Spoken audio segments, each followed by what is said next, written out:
Buying your first home in Australia is one of the biggest financial decisions you'll ever make. And let's be real, it can feel overwhelming. Between saving for a deposit, navigating government grants, and understanding home loans, there's a lot to get your head around. In this video, I'll take you through the process step by step, in plain English.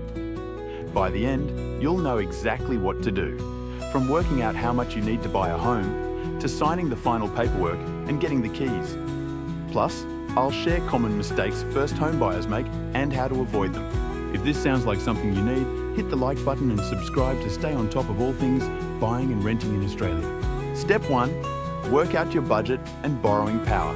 You don't want to waste time looking at homes you can't afford, and you also don't want to undershoot your budget and miss out on something that could work for you. Here's how to work it out properly. Key points. Deposit requirements. Most banks want at least 20% of the property price as a deposit to avoid lender's mortgage insurance, LMI. However, you can buy with as little as 5% if you qualify for government schemes. Hidden costs beyond the deposit. It's not just about the purchase price. You need to factor in stamp duty, can be tens of thousands depending on the property, conveyancing and legal fees, $1,500 to $3,000, building and pest inspections, $500 to $800, moving costs, council rates and home insurance.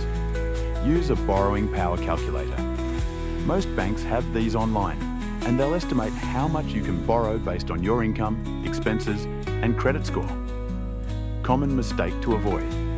Many first home buyers stretch their budget to the max, forgetting ongoing costs like mortgage repayments, utilities, and maintenance. Owning a home is more than just affording the deposit. You need a financial buffer. Step 2, check government grants and schemes. The Australian government has a few schemes to help first home buyers get into the market faster, but you need to know what's available and whether you qualify. Key points. First homeowner grant. In some states, you can get $10,000 or more to help with your first home purchase, usually for brand new properties. Stamp duty exemptions and concessions. First home buyers often qualify for reduced or no stamp duty, which could save you $20,000 or more, depending on your state. First home loan deposit scheme. This allows you to buy with just a 5% deposit and avoid LMI, potentially saving you tens of thousands of dollars. Pro tip, grants and schemes vary by state, and many buyers miss out simply because they don't check their eligibility. Visit your state government's website and research before making any decisions. Step 3, get pre-approval for a home loan. Now that you have a rough budget and know what help you can get, the next step is getting pre-approved for a loan. Without this, you're not a serious buyer in the eyes of real estate agents or sellers. Key points. What is pre-approval? A conditional approval from a bank that says how much they're willing to lend you. Why is it important? It helps you shop within your budget and shows sellers you're serious. How to get it? Speak to a mortgage broker or apply directly through a bank. A broker is usually free and can help compare loan options. What banks look at? Income and employment stability, savings and spending habits, credit score and existing debts. Common mistake to avoid.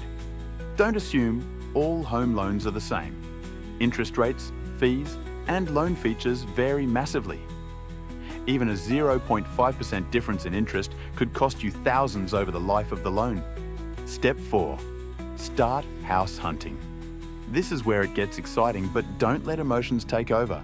You need to be strategic. Key points. Decide between a house, townhouse, or apartment.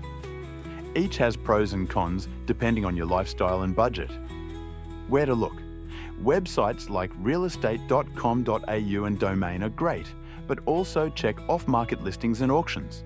Inspection tips: look for cracks, dampness, and signs of poor maintenance.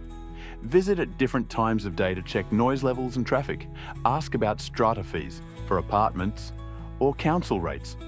Pro tip: Avoid getting emotionally attached to one property. Always have a backup option because the market moves fast and you might miss out on your first choice. Step 5. Make an offer and hire a conveyancer. Once you find a property you love, you need to act fast but also smart. Key points: private sale versus auction. If it's a private sale, you can negotiate. If it's an auction, set a budget and stick to it. Hire a conveyancer or solicitor. They handle the legal paperwork and make sure everything is in order. Contract conditions. Always include clauses for finance approval and a building inspection to protect yourself. Common mistake to avoid: never sign a contract without your conveyancer reviewing it first. Some contracts have tricky clauses that could put you at risk. Step 6. Finalising your loan and settlement. Once your offer is accepted, you're almost there, but a few final steps remain. Key points: final property valuation. The bank checks that the property is worth what you're paying before approving the loan. Sign loan documents and pay the deposit. Once done, the property is legally yours. Settlement period. Usually 30 to 60 days. Use this time to sort out utilities, insurance, and moving logistics. Pro tip: some banks require proof of home insurance before settlement, so get this organised early. And that's it, your full step-by-step guide to buying your first home in Australia. Hopefully, you feel more confident about the process. If this helped, hit like and subscribe and let me know in the comments. Where are you looking to buy? If you want more tips on buying or renting in Australia, check out my other videos.